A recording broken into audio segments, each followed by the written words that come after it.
అదంతా మన పక్షమున యేసు ప్రభు తీసుకొని ఆ చేవ్రాతనంతటిని అడ్డుగా మనకు విరోధముగా ఉన్న చేవ్రాతనంతటిని విడిచివేసి ఫుల్లీ పెయిడ్ టెటలెస్టాయ్, పూర్తి ఫుల్ పేమెంట్ అయిపోయింది అని ఆయన పేమెంట్ చేసినందుకు ప్రధానులు అధికారులు నిరాయుధులుగా చేశాడు అని కొలసీలోకి రాసిన పత్రిక 2వ అధ్యాయము మనం ఇప్పుడు దాకా నేను చెప్పింది 13, 14, 15, 16 వచనాలు.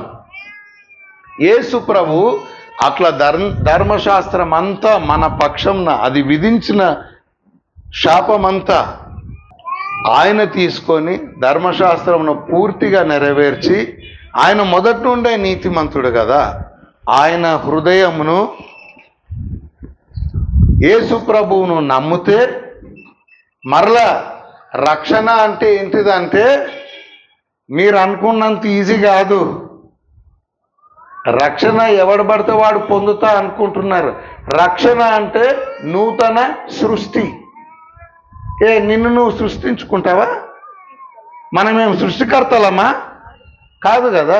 మరి ఎవరు సృష్టించాలా? దేవుడే. మొదటి సృష్టిగా మనం ఆదాముకు జన్మించాము, కానీ అది శరీరము వలన జన్మించినది శరీరం అనబడును. యోహాను సువార్త 3వ అధ్యాయంలో నికోదేముతో యేసు ప్రభు మాట్లాడుతున్నాడు. నికోదేము, నువ్వు తిరిగి జన్మించాలి. తిరిగి జన్మించాలి అంటే అర్థమైంది. మనోళ్ళు తిరిగి జన్మించావా నీళ్ళలో మునిగి లేస్తే తిరిగి జన్మిస్తారు అనుకుంటున్నారు. అది మనం చేసేది కాదు. తిరిగి జన్మించడం అంటే మొదటి జీవితానికి చచ్చిపోవాలా, మరలా దేవుడు ఇంకొక సృష్టి తయారు చేయాలా. నువ్వు చేసుకోలేవు. తిరిగి జన్మించడం అనేది లేదా మొదటి సృష్టికి చనిపోయడం అనేది యేసు ప్రభు చేస్తాడు. యేసు ప్రభువును సువార్తను మనము నమ్మితే మన మొదటి జన్మను ఆయనతో పాటు సిలువ వేసి పాతి పెట్టబడి ఆయనతో పాటు మనల్ని తిరిగి లేపి నూతన జన్మను మనకు ప్రసాదించాడు.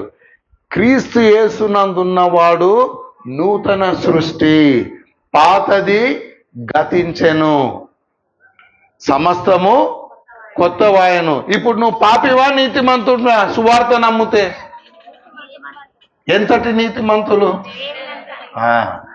దేవుడు నీకు దేవుని స్వభావమునిచ్చాడు.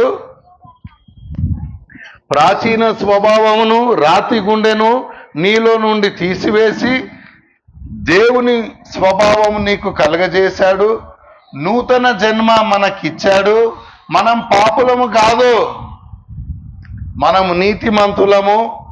యేసు ప్రభువును నమ్మిన వాడు క్రియలు చేసినందుకు నూతన స్వభావం వచ్చిందా? వాడు ఆదాము సంతానముగా ఉన్నప్పుడు వాడు చేసిన మంచి క్రియలను బట్టి వాడికి నూతన స్వభావం వచ్చిందా? కాదు. యేసు ప్రభు కృపను బట్టి వచ్చిందని మనము తీతు రాసిన పత్రిక 3:5లో చదివాం ఇంతకుముందు మధ్యాహ్నం.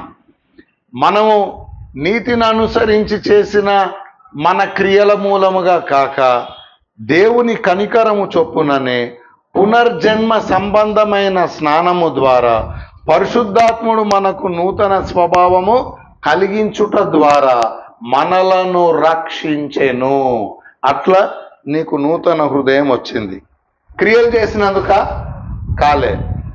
ఎఫెసీలకు రాసిన పత్రిక 2వ అధ్యాయం 8-9 మనం మరలా మధ్యాహ్నం చూసాము, మరలా చూద్దాం ఇప్పుడు. ఎఫెసీ 2:8-9 మీరు కృపచేతనే విశ్వాసం ద్వారా రక్షింపబడి ఉన్నారు. ఇది మీ వలన కలిగినది కాదు, మీ క్రియల వలన కలిగినది కాదు, గనుక ఎవడు అతిశయించడానికి వీలు లేదు. మరల అడుగుతున్నా, మనకు రక్షణ కలిగింది, నీ క్రియల వలన కలిగిందా? ఇక్కడ ఏ ఒక్క దాంట్లో కూడా, ఇప్పుడు నేను చెప్పబోయే ఏ ఒక్క దాంట్లో కూడా మనుషుల క్రియలు కనిపించవు. ఇది దేవుని కార్యము. నీ క్రియలేవో ఆడ తెలిసినాయి కదా ఆల్రెడీ ధర్మశాస్త్రం కింద. ధర్మశాస్త్రము క్రింద, శాపము కింద నశిస్తున్న వాళ్ళను ధర్మశాస్త్రం యొక్క శాపము నుండి విడిపించడానికి యేసు ప్రభు ఈ లోకానికి వచ్చాడు. ఆయన మన రక్షకుడు. నేను మరొకసారి చెప్పాను, మరలా చెప్తున్నా. 2 రకాల పాపాలు ఉంటాయి. ఒక రకమైన పాపం ఏంటిదంటే, మనము చేయలేక, ఆ నీతి క్రియలు చేయలేక చేస్తున్న పాపాలు. ఇది మనకు చేతగానందుకు మనం చేస్తున్న పాపాలు. ఇంకొక భయంకరమైన పాపం ఏంటిదంటే, దేవుడు చెప్తున్నాడు నేను నీ కొరకు చేస్తానని, నువ్వు చేయలేవు దేవా అన్నవనుకో, ఇది ఒక రకమైన పాపం. ఇది చాలా భయంకరమైన పాపం. పాపులను ఉచితంగా నీతిమంతులుగా చేస్తానని యేసుప్రభు అంటుండు. క్రియలు లేకుండానే. యేసుప్రభు చేయగలడా? చేయగలడు, చేస్తాడు. అంటే నువ్వు మంచిదానివి, మంచివాడివి. చెయ్యడు, చెయ్యజాలడు అంటే వాళ్ళు ఉన్నారు కొంతమంది, చాలామంది. పాస్టర్లు కూడా ఉన్నారు అట్లా. అట్లా కుదరదండి. క్రియలు లేకుండా ఎట్లా అవుతుందండి? మనం చేయాలి కదా ధర్మశాస్త్రము. అసలు ధర్మశాస్త్రం ఇచ్చిందే పాపులకు, వాడు పాపి అని తెలుసుకోవడానికి. ధర్మశాస్త్రం కింద పాపం పెరుగుతుందా తగ్గుతుందా? కానీ వాళ్ళకి ఇంకా అర్థం కాలే. అర్థం కాక దాన్ని చేయాలి కదా అంటారు. దేనిని ధర్మశాస్త్రము చేయలేకపోయాను అంటే నిన్ను నీతిమంతునిగా రుజువు చేయలేకపోయింది. అది నీ క్రియల ద్వారా నువ్వు చేయలేకపోయినావు. దానిని దేవుడు చేసెను. రోమాపత్రిక 8వ అధ్యాయము 2, 3, 4 వచనాలు చెప్తున్నా. దేనిని ధర్మశాస్త్రము చేయలేకపోయినను దానిని దేవుడు చేశాడు. దేవుని కుమారుణ్ణి పాప శరీర ఆకారంలో మన కొరకు పంపి, ఆయన శరీరమందు మన పాపమునకు శిక్ష విధించి ధర్మశాస్త్రపు నీతి విధి నెరవేర్చాడు మన యందు. ఏంటిది అని అంటే, అది డిమాండ్ చేస్తున్న నీతి మన దగ్గర లేదు. ధర్మశాస్త్రం డిమాండ్ చేస్తున్న నీతి మన దగ్గర లేదు. అది ఫ్రీగా ఇచ్చాడు.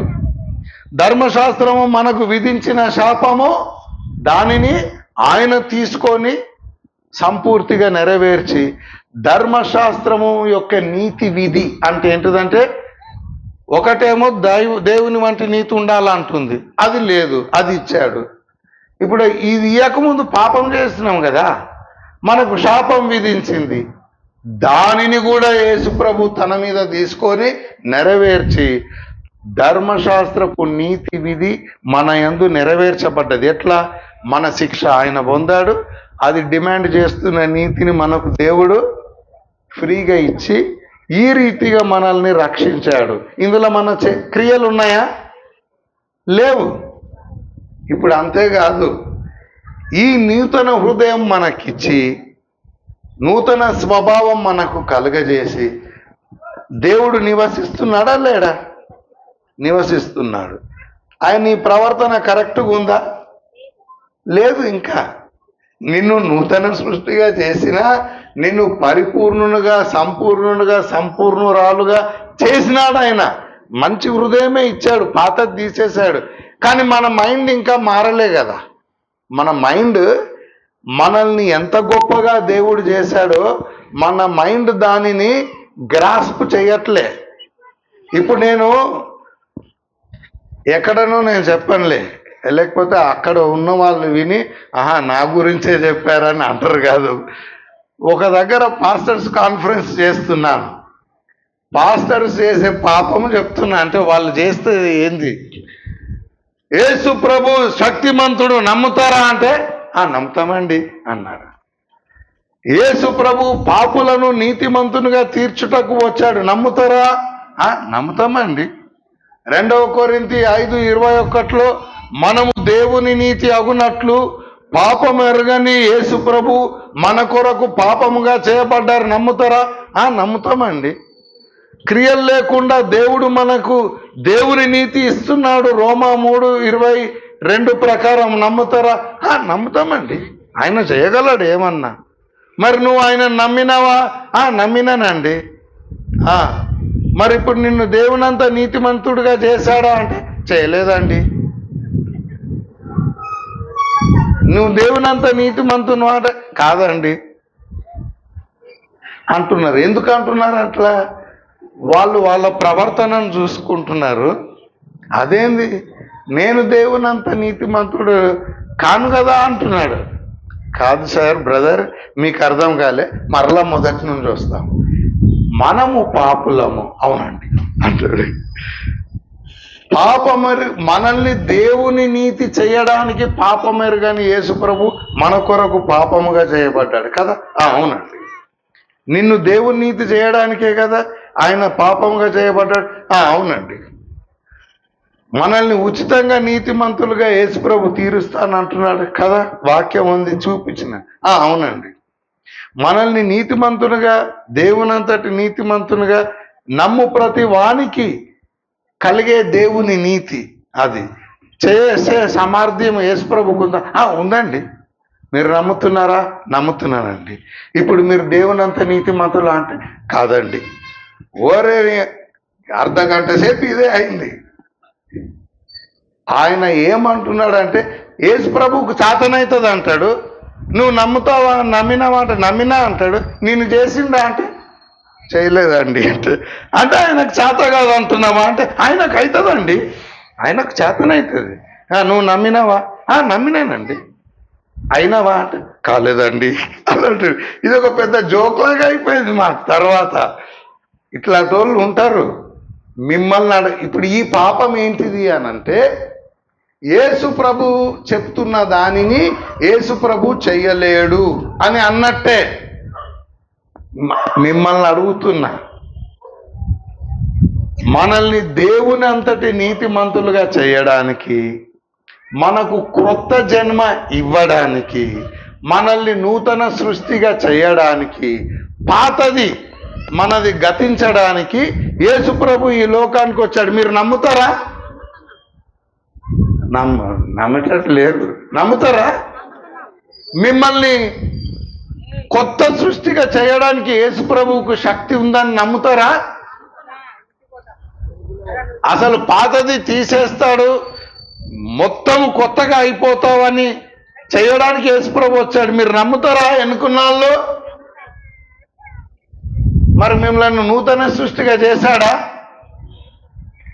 అరే, మీరు వాళ్ళకంటే అభిమానం, వాళ్ళన్నా కనీసం చేయలేదండి అంటున్నారు. కానీ ఇక సరే, అట్లున్నది. మీరు దేవునంతటి నీతిమంతులుగా చేయబడ్డారా దేవుని చేత? మీరు పాత బిఫోర్ మీరు పాపులు, ఇప్పుడు కూడా పాపులా?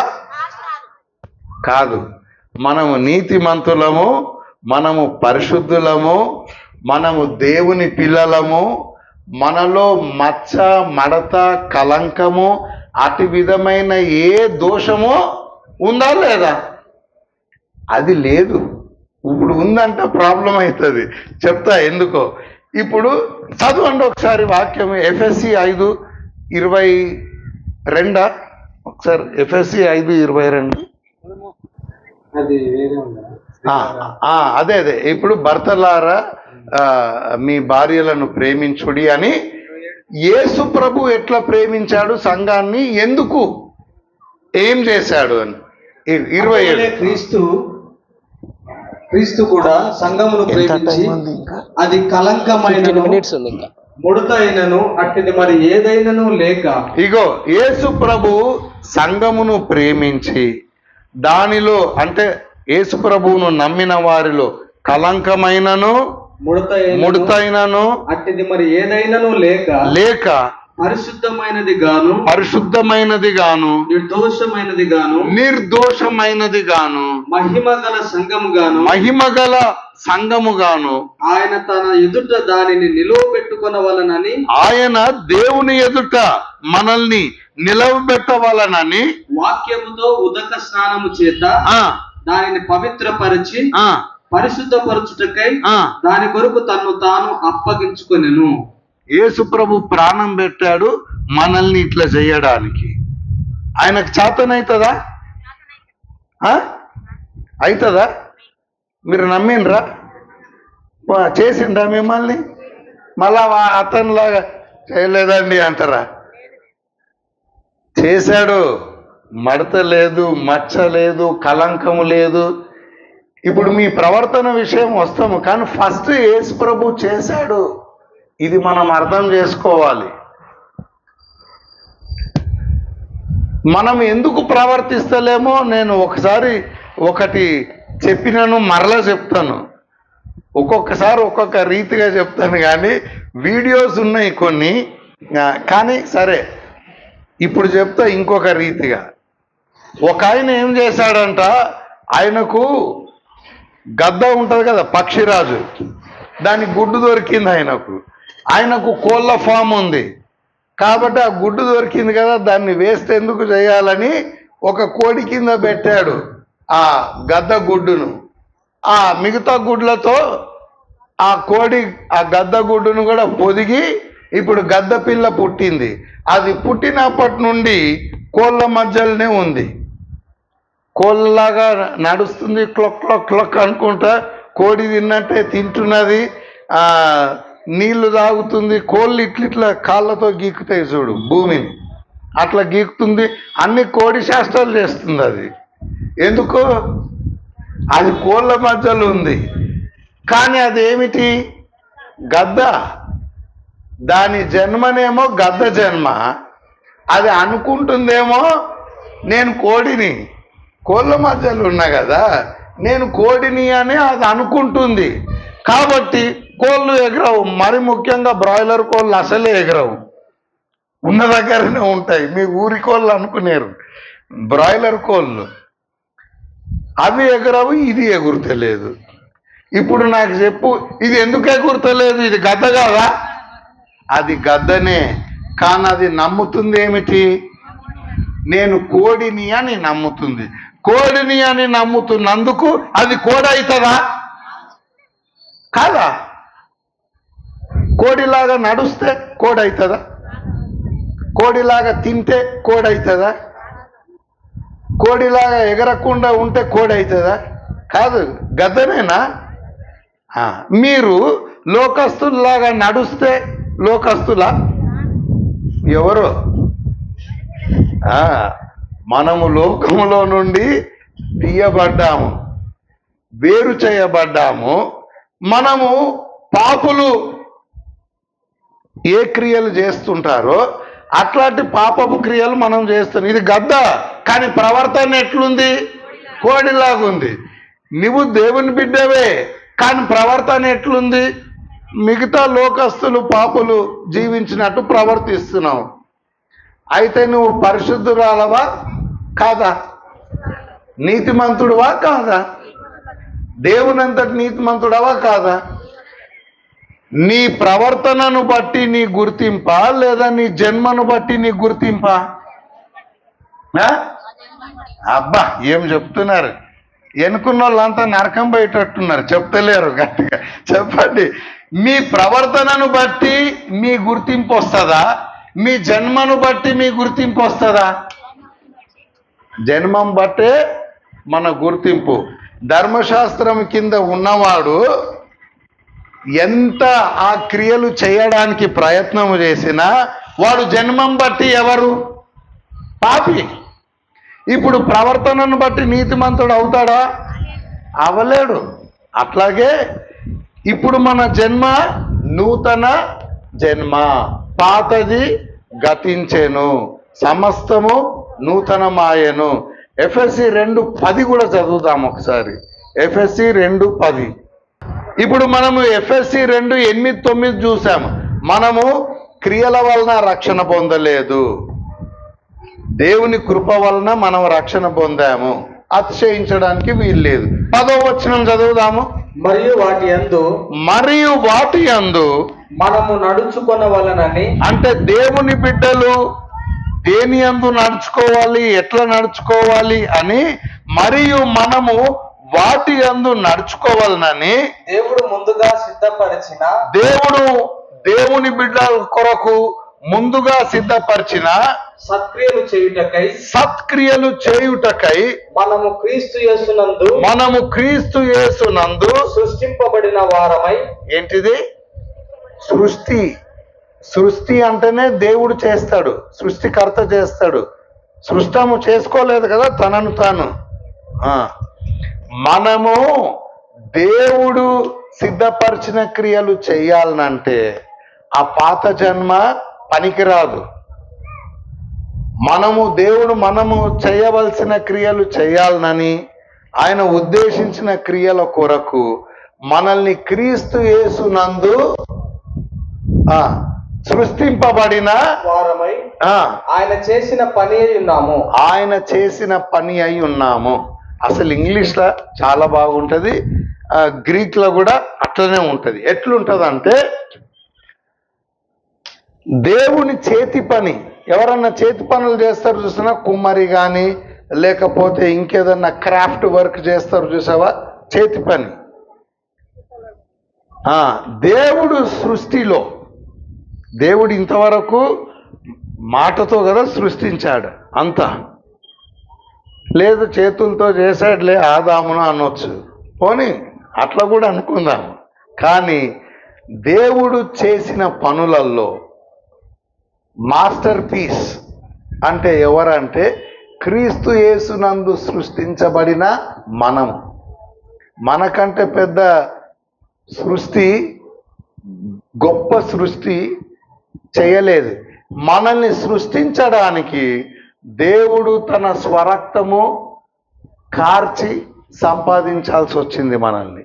మామూలుగా కాలే, మాటతో కాలేదు. మనము ఆయన దేవుడై ఉండి మానవుడిగా వచ్చి ధర్మశాస్త్రము మనకు విధించిన శాపమంతా తన మీద తీసుకొని దాని శాపమంతా పూర్తిగా నెరవేర్చి, అది డిమాండ్ మనకు నీతి, దేవునంతటి నీతి ఉండాలంటుంది కదా, అది కూడా మనకిచ్చి ధర్మశాస్త్ర నీతి విధి సంపూర్ణంగా నెరవేర్చి మన పట్ల అది చేసినందుకు దేవుడు ఇప్పుడు మనల్ని క్రీస్తు యేసునందు సృష్టించాడు. చాలామంది కీర్తన 139 బర్త్డే నాడు చదువుతారు. ఏంటిది? నేను తల్లి గర్భములో నేను రూపింపబడిన విధానము చూస్తే నాకు ఆశ్చర్యము, భయము, అబ్బాబాబా ఎంత చక్కగా చేశావు నన్ను తల్లి గర్భములో అని మనము ఆశ్చర్యపడతాం. నిజమే, అది కూడా గ్రేట్ సృష్టి. కానీ వాడు పుట్టినప్పటి నుంచి ఎవడు పాపియా నీతిమంతుడా? పాపి. ఒక పాపి పుడుతుంటేనే అంత ఆశ్చర్యం అవుతుంది మనకు, కానీ అది కూడా తల్లి గర్భంలో. కానీ ఇక్కడ క్రీస్తేసునందు దేవుడు మనల్ని సృష్టిస్తున్నాడు.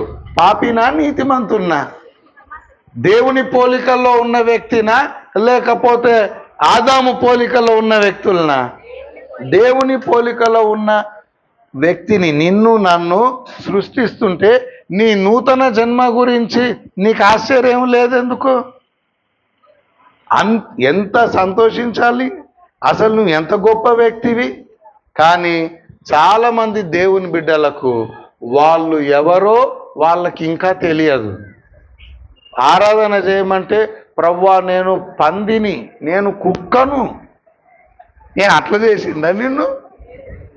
క్రీస్తేసునందు ఆయన సృష్టించినాడు మాస్టర్ పీస్ అని అంటే, దేవా నేను మాస్టర్ పీస్ను, నువ్వు నన్ను నీ సృష్టిలో గొప్పగా చేశావు, నన్ను అట్లా చేసినందుకు నీకు వందనాలు, నీతిమంతునిగా నన్ను చేసినందుకు వందనాలు, నీ పోలికలో నన్ను సృష్టించినందుకు నీకు వందనాలు. మనం ఎవరమో మరలా గద్ద పిల్ల దగ్గరకు వస్తున్నా. క్రియలు ఎప్పుడు మారుతాయి అంటే మనము ఎవరిమో మనము గుర్తించి మన మనసును మార్చుకోవాలి. మన మైండ్ అంటే మన గురించి మనం తప్పును నమ్ముతున్నాము. నేను పాపిని, నేను దుర్మార్గుణ్ణి, నేను దేవునికి ఇష్టమైన వాడను కాదు, ఇట్లా అనుకుంటుంటాము. అట్లా కాదు, దేవుడు మన యందు నివాసము చేస్తున్నాడు. నీకు నీ గురించి గ్రహింపు తక్కువ ఉన్నది కాబట్టి నీ ప్రవర్తన కూడా సరిగ్గా లేదు. అయినా కూడా దేవుడు నీ యందు ఉంటున్నాడు కదా. నీ మీద కోపం ఉందా దేవుడికి? లేదు అస్సలు.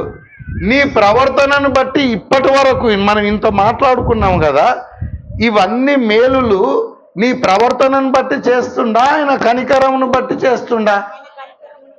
ప్రవర్తనను బట్టి కాదు కదా.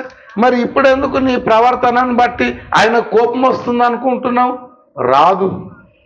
నీవు దేవునికి ప్రియుడవు, ప్రియురాలవు, దేవుని బిడ్డవు, ఆయన నీ అందు ఉన్నాడు. నువ్వు ఆ గద్ద పిల్ల ఎట్లయితే నేను కోడి పిల్లను కాదు, నేను పక్షిరాజును అని అది ఎప్పుడైతే గ్రహిస్తుందో అప్పుడు దాన్ని రెక్కలిప్పి ఎగురగలుగుతుంది. కానీ ఇక్కడ మారంది ఇది రాదు. మనము కూడా ఫస్ట్ ఇక్కడ మారాలి.